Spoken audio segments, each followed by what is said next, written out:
Buenos dias. Good morning from Costa Rica. My name is Justin Pruitt from Knock on Wood Custom.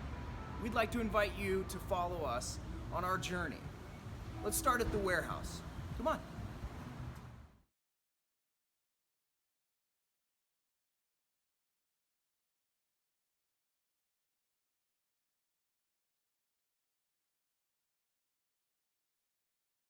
An important process after we mill the live edge wood slabs is to let them air dry for 3 to 6 months.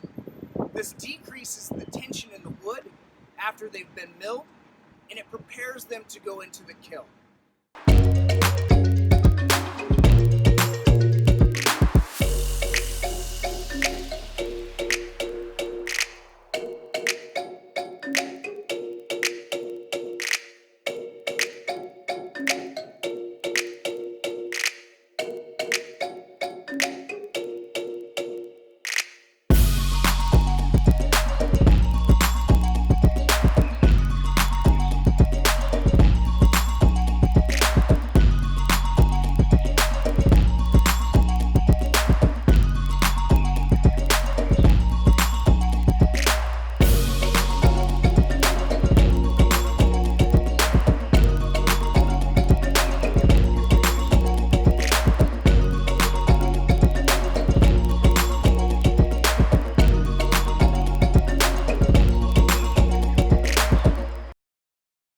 Muchas gracias, Costa Rica!